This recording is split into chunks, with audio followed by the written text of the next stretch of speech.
நமஸ்காரம். உங்கள் அன்பிற்கும் அபிமானத்திற்கும் ஒரு வித்யாபுத்திரன் பிஆர் ராஜா குளத்தூர்லேருந்து பேசுகிறேன். இது என்னுடைய 240வது வீடியோ. இந்த வீடியோவில் ஆல்ரெடி நம்ம 51 அக்ஷர சக்தி பீடம்னு பார்த்தோம், ஒரு இன்ட்ரடக்ஷன் அன்றைக்கி கொடுத்தேன். ஸோ இப்போ வந்து வி ஆர் ஸ்டார்டிங் கேப் விடாமல் பண்ணோன்னு சொல்லி there is a request. So அதனால் இன்றைக்கி ஆரம்பிச்சிடுறேன். பட் இன்றைக்கி வந்து சக்தி பீடமே ஆரம்பிக்க முடியாது. இந்த இன்ட்ரோடக்டரி இதுவே வந்து 2 days போகும். அது ஸோ செவ்வாய்க்கிழமையிலேருந்து தான் வந்து 1 by 1 போகும். ஒரு நாளில் 2 கூட வரலாம், அது ஒன்று நிறுத்திக்கலாம். இட் டிபெண்ட்ஸ் அப்போ வந்து அந்த பீடை. இது நமக்கு நார்த் இந்தியாலாம் போனதுனால சொல்கிறேன். நான் தமிழ்நாட்டிலலாம் எடுத்து பார்த்தா அகெயின் தமிழ்நாடு புண்ணிய பூமி. ஏன்னா அது ஒவ்வொரு கோவிலும் எடுத்த பிரம்மாண்டங்கள் இது மாதிரிலாம் கட்டவே முடியாத ஜனங்கள். ஒரு டயர் கட்டுறதுக்கே 7 நிலை ராஜகோபுரம்னா ஒரு இது கட்டுறது பல லட்சங்கள் ஆகுது. ஒரு அடுக்கு கட்டுறதுக்கே. ஜஸ்ட் இமேஜின் 5 நிலை 7 நிலை 11 ஸ்ரீரங்கம் இதெல்லாம் கட்டுறது ஜிஆர்லாம் ரொம்ப கஷ்டப்பட்டுருக்காரு. பிரம்மாச்சாரியெல்லாம் கூட சொல்லி அவர் சொல்லி பல ஸ்டேட் மினிஸ்டர்ஸ்லாம் வந்து சிஎம் எல்லாம் கான்ட்ரிபியூட் பண்ணியிருக்காருங்க. அதில் இளையராஜா ஒரு டயர் கட்டி கொடுத்துருக்காரு ஸ்ரீரங்கத்துக்கு கோபுரத்துக்கு. இளையராஜாவோட கான்ட்ரிபியூஷனை அந்த காலத்துலேயே என்னவோ அவர் வந்த பீரியடு அவருக்கு வந்து அவ்வளோ வைவேகம் கிடையாது அந்த பீரியடில். ஆனால் பிரம்மாச்சாரியா சொன்னார் சொல்லிவிட்டு அவர் மியூசிக் ப்ரோக்ராம் ரன் பண்ணியிருக்காரு. இன்னார் மூலமாக அது நடக்கணுன்றது அவர் நிர்ணயம் பண்ணியிருக்காரு. இப்போ இந்த அக்ஷர சக்தி பீடத்துலேயும் அந்த மாதிரி பரமாச்சாரியோட இன்டர்ஃபியரன்ஸ் வருது. அது முன்னாடி நான் சொல்ல போகிறேன், இன்ட்ரோடக்ஷன் இதுக்காக பேசுகிறேன். ஸோ இந்த இதில் இன்றைக்கி என்ன பார்க்க போகிறோன்னா தக்ஷ யஜ்யத்தை வச்சு தான் இதெல்லாம் வருது. திருப்பியும் சக்தி பீடங்கள் எப்படி ஆரம்பிச்சதுனாலே தக்ஷ யஜ்யத்தை ஆரம்பிச்சது. எப்படி தக்ஷ யஜ்யம் வருது, எதுக்கு தட்சிண யாகம் பண்ணால் அவனுக்கு வேறு வேலையே இல்லையா அப்படின்னு நினச்சிக்கலாம். அவன் வந்து பிரஜாபதியில் ஒருத்தன் 10 பிரஜாபதிகள் உற்பத்தி பண்ணுறார் பிரம்மதேவர். முதல்ல த டான் ஆஃப் கிரியேஷன். அப்போ பிரம்மதேவர் 10 பேரை பிரஜாபதி உற்பத்தி பண்ணுறாரு. அந்த 10 பேரில் ஒருத்தன் தக்ஷன். பிரம்மனோட படைப்பு அவளுக்கெல்லாம் அழிவே கிடையாது. நல்லா ஞாபகம் வச்சுருங்க. ஆட்டுத்தலை வெட்டி விஷா தக்ஷனுக்கு அது வேறு. ஆனால் இறப்பு கிடையாது அவளுக்கு. எதுக்காக பண்ணனா பூ உலகத்தில் ஜனங்களை படைக்கணும், பிரஜாபதி உற்பத்திக்காக தான் அவளை படைச்சது. பிரஜாபதினாலே மக்கள் படைப்பு. பிரம்மா சொல்கிறார், நானே பண்ண முடியாது எல்லாத்தையும், நீங்கள் you should take care how to increase a population. அதுக்காக படைக்கப்படுற வாழ தக்ஷன் தான். ஸோ முதல்ல தடவை எப்படி பண்ணுறது தக்ஷன் வந்து சொல்கிறான். தக்ஷன் பிரம்மாவுக்கு பிடிச்ச பிள்ளை தக்ஷன், அது ஒன்று இருக்குது. ஸோ அப்போ என்ன பண்ணுறாருன்னா 1000 பிள்ளைகளை பாருணின்னு ஊற்றி கல்யாணம் பண்ணிக்கிறார். 1000 பிள்ளைகள் பிறக்கிறது அவருக்கு. ஸோ இந்த 1000 பிள்ளைகளை பிறந்து அவளுக்கு எல்லாம் இதெல்லாம் சொல்லிக் கொடுத்து பொண்ணெல்லாம் போட்டு நீங்கள்லாம் பிறந்து இதுக்கு பிரஜாபதி உற்பத்தி பண்ணால் நீங்களாம் கல்யாணம் ஆகி நான் இப்போல்லாம் அம்மா கவலைப்படுறாள் பசங்களை பற்றி. அது மாதிரி தக்ஷன் கவலைப்பட்டான். 1000 பேரை கூப்பிட்டு நீங்கள் வந்து சீக்கிரம் பாலிவுட் பசங்களாக போகிற நீங்கள் இது வந்து பிரஜாபதி உற்பத்தி ரெடியாக இருக்கணும், உங்களுக்கு கல்யாணம் பண்ணிவிடுவோம், நீங்கள் உங்களோட இது மெயின் இது வந்து மக்களை உற்பத்தி பண்ணணுன்றான். சரி இழுவா வந்து முதல்ல போய் தபஸ் பண்ணுறதுக்காக போகிறான் காட்டுக்கு. ஒரு அந்த ஏஜ் அடல்சன்ட் ஏஜ் கீழே. அப்போ போய் காட்டில் போய் தபஸ் பண்ணுறா, நல்லா வளர்ந்துடுறா. அந்த நேரத்தில் நாரதர் வர்றார். இந்த நாரதர் கலங்க நன்மையில் முடியுமோ தட்சணை பொறுத்த வரைக்கும் தப்பாக தான் முடிகிறது. அது அவர் என்ன சொல்கிறார், நீங்கள் என்ன எதுக்காக உங்கள் அப்பா சொல்கிறதெல்லாம் பண்ணிட்டுருக்க, நீங்கள் வைத்திருக்க இறைவனை உணர வேண்டாமா, நீங்கள் அந்த தத்துவத்தை முதல்ல புரிஞ்சுங்க. இந்த பூமியினுடைய விஸ்தீரணம் என்ன, எங்கே இது இதில் முடிகிறது, இதில் ஸ்டார்ட் ஆகுது, என்னென்னவோ கேட்குறாரு. அவளுக்கு பதில் சொல்ல முடியல நாரதர்கிட்ட. அதனால் நீங்கள் வந்து முதல்ல அதை அறிய முற்படுங்க. You should travel long. அந்த எண்டில் என்ன போர்ஷன் இருக்குது பாருங்க நீங்கள் அப்படின்னு சொல்லி இவாளை அதெல்லாம் கலைச்சி தட்சணத்தை திருப்பி வராமல் திருப்பி அமுச்சு விட்றாரு. 1000 பேர் ரிட்டர்ன் ஆகலை, அவ்வளோதான். அவள் எங்கெங்கே போயிடுறான். அது இறந்த போடுறாலும் அதுவும் தெரியல. போன பசங்க வரவே இல்லையேன்னு சொல்லிட்டு as a father is much worried. முதல் 1000 அடுத்த திரும்பி 1000 பசங்களை உற்பத்தி பண்ணுறான். அவாளையும் மீட் பண்ணுறார் நாரதர். அவாளையும் அது மாதிரி பண்ணிடுறாரு. ஸோ 2000 பசங்க போயாச்சு. அப்புறம் இது somebody is giving a clue to Dakshan. அப்போ நாரத மொழி தான் இதுக்கு பர்சன் இம்பார்ட்டன்ட்டு, வெரி இம்பார்ட்டண்ட்டு. இவரை வந்து ஒடுக்கணும். சரி நாரதரை சமைச்சிடுறான்.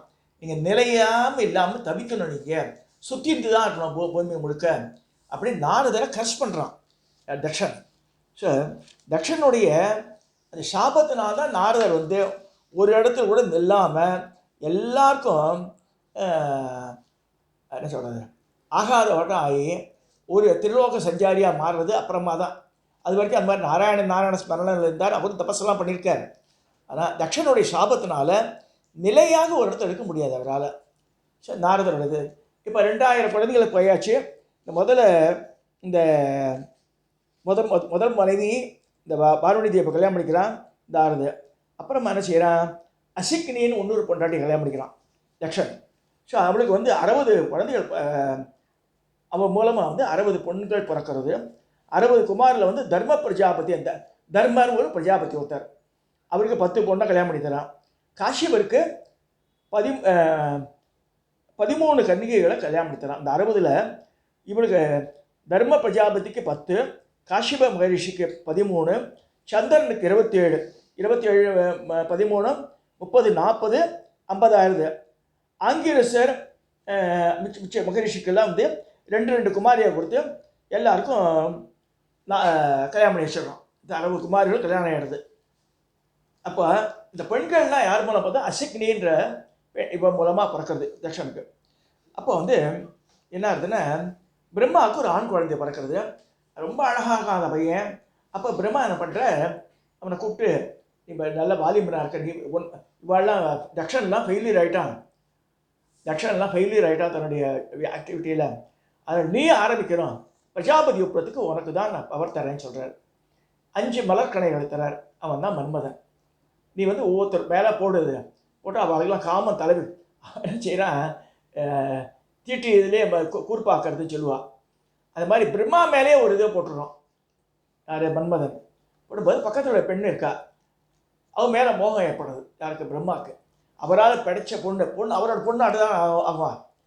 ஆனால் மாதிரி ஈஸ்வரனுக்கு தெரிஞ்சு திட்டுறாரு, வந்து என்ன முட்டாத்தனாக பண்ணுறேன், நீ பண்ணுற வேலை மன்மதனையும் கடிச்சுக்கிறார். ஸோ இது மாதிரி தென் மன்மதன் கோஸு. அப்புறம் வந்து ஒவ்வொருத்தர் மேலே ட்ரை பண்ணுறான். எல்லாருக்கும் அந்த காம உணர்வு வர்றது குழந்தை பத்துக்கிறதுக்காக. இது மாதிரி எல்லாரும் தேவர் யக்ஷர்பம் யார் வேணால் எல்லார் மேலே போடுன்றார் அவர். ஸோ அந்த மலர்கணைகள் என்ன சொல்லிருக்கோன்னா,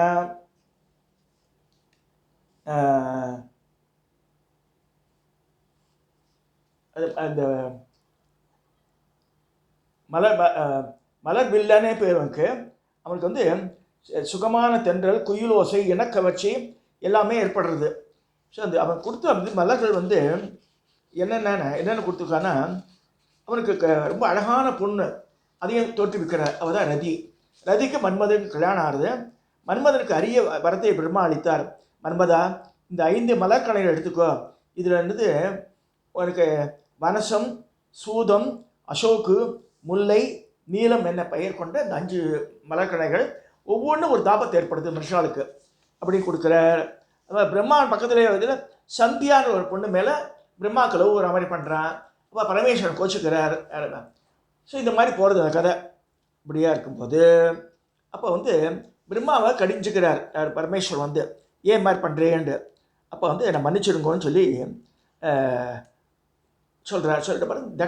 இவன் என்ன செய்கிறான், மன்மதன் இவனுக்கே வந்து ஈசனுக்கே குறி வைக்கிறான். உலகத்தில் ஜீவராசிகள் பெருக்க வேண்டுமே என்ற கவலை அவருக்கு வந்தது. சரி, பிரம்மாவும் சொல்கிறார், எனக்கு அதனால தான் இந்த மாதிரி படைச்சேன் நான் அப்படின்றார்.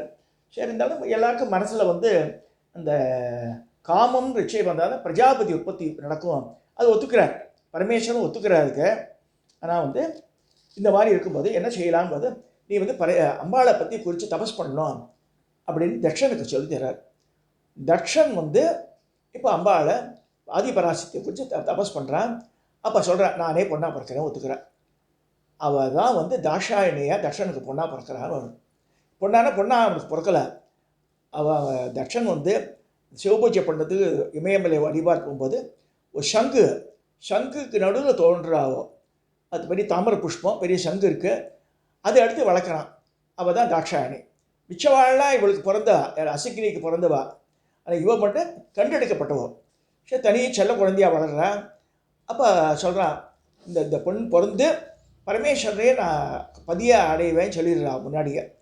ஆதிபராசக்தி வரும்போதே நான் வந்து உனக்கு பொண்ணாக வரேன், ஆனால் கடைசியில் வந்து நான் பரமேஸ்வரன் தான் கல்யாணம் பண்ணிக்கணுன்றார்.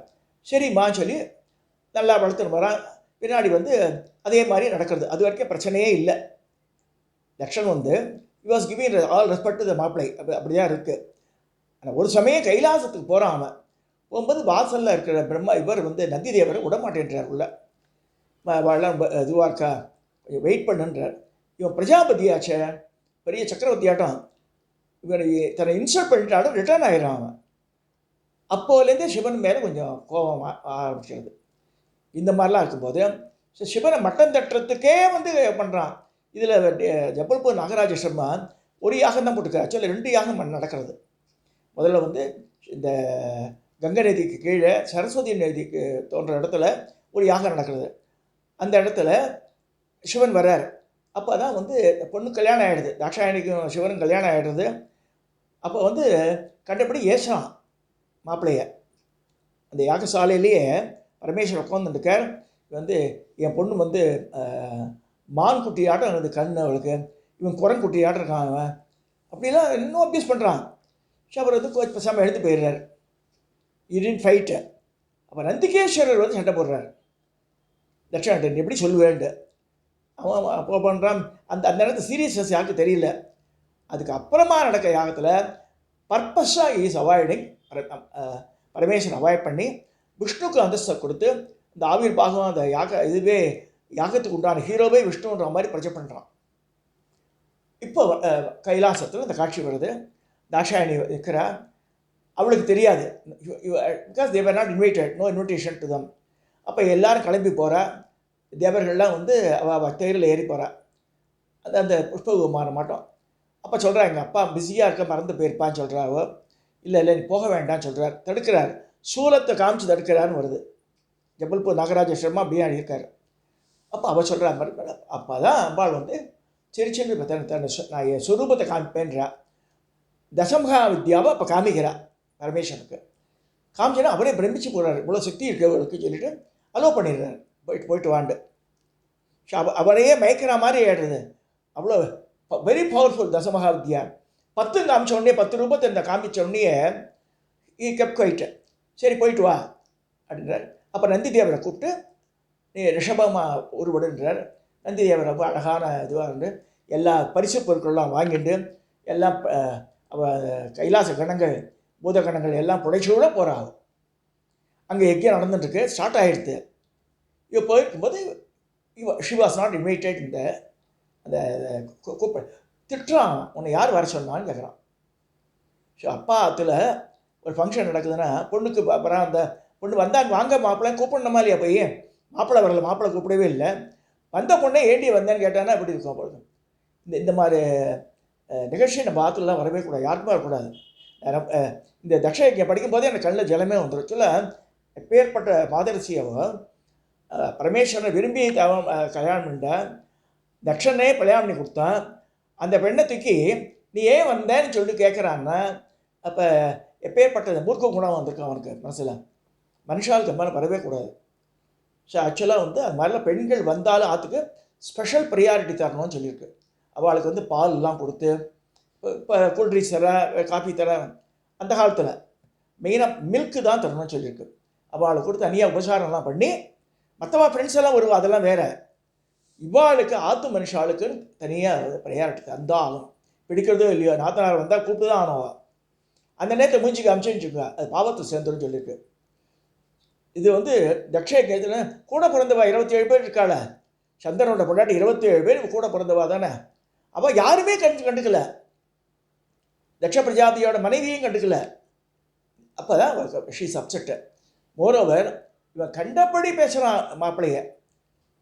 பேசி மாதிரி இடுகாட்டு காக்கிறவன் அவனுக்கு யார் கொடுப்பா? ஆவிர் பகவான் இது கிடையாது. எங்கள் இப்போ தான் மகாவிஷ்ணு தான் காக்கிறார் உலகத்தையே, அவர் தான் முழு முதற் கடவுள்ன்ற மாதிரி சொல்லிடுறான். அப்போ அவளுக்கு கோபம் வருது. இந்த மாதிரி இப்படி இடிச்சொல்லாக பேசுறிய, நீ ஏன் கல்யாணம் பண்ணி வச்ச எனக்கு அப்படின்னு சொல்லி என்னை அப்படி அவ்வளோ அப்யூஸ் பண்ணுற இந்த வார்த்தைகள்லாம் இந்த காது கேட்கறது. இந்த காது இந்த உடம்பில் இருக்குது, அதனால் இந்த உடம்பு வேணான்னு சொல்லி அந்த அந்த ஹோம குண்டத்தில் பெரிய தீ வளர்றது, அதில் குதிச்சிடுறான்னு சொல்லப்படுறது. நாகராஜ சர்மா ஆல்சோ ரைசர், இது பெரிய ஸ்காலர். வேறு பல புராணங்களை ரெஃபர் பண்ணி தான் எழுதியிருக்காங்க. ஸோ அப்போ என்ன அது குதிச்ச உடனே நாரதர் பார்த்துடுறார். He wends in to Kailasam and then gives a message.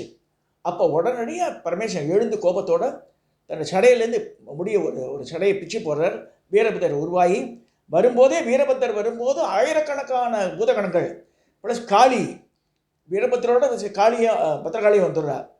இது கொஞ்சம் நல்லா ஞாபகம் வச்சுக்கணும். பைரவர் வரும்போது பத்திரகாளி இருக்கா, வீரபத்திரருக்கு ஒரு காளி இருக்கா. வந்து கவுண்டர் பார்ட் யாராக இருக்குன்னா ஒவ்வொருத்தருக்கும் ஒருத்தர் சொல்லியிருக்கு. அந்த அந்த காளி அம்சங்கள்லாம் வருது, எல்லாம் தும்சம் பண்ணுறாது அட்சாக்கியத்தை. அப்போ இந்த முந்தின இதுலேயே சூரியன் பார்த்து சிரிக்கான், நம்மகிட்ட சொல்லி சிரிக்கிறான். அது சூரியனோட பல்லெல்லாம் உடைச்சிடுறான் வீரபத்திரர். சூரியனோட பல்லை உடைச்சோன்னா அதனால தான் நம்ம பொங்கலும் போது அவர் என்ன சாப்பிட முடியுமோ அது உட்கார கொடுக்கும். முன்பல் கிடையாது சூரியனுக்கு. அதுக்காக பொங்கல், உளுந்து வடை, மசால் வடையெல்லாம் வைக்கல, உளுந்து வடை வைக்கிறோம், பொங்கல் வைக்கிறோம். அது ஸ்ட்ரெயின் பண்ணவே வேண்டாம், இட் நாட் அஃபெக்ட் வருது. அதே மாதிரி சந்திரனை அடித்து காலில் பிடிச்சி இழித்து தேய்ச்சிடுறோம் வீரபத்திரர். ஸோ இந்த மாதிரி பல பேர் கொல்லப்படுறா, கை கால் போடுறது எல்லாம் தட்சாயணி நடக்கிறது. ஸோ கடைசியில் வேறு வழி இல்லாமல் இவ தாட்சாயணியோடைய உடல் வந்து கருகி போய் கிடக்கு. பரமேஸ்வரன் நேரம் வந்துடுறார். அதை தூக்கி வட இந்தியாவில் அந்த சிலை நிறையா இருக்கும். அவள் தாட்சாயணியோட உடலை தூக்கிட்டு மலர்படுக்கையாட வச்சுட்ருக்காரா கையில்.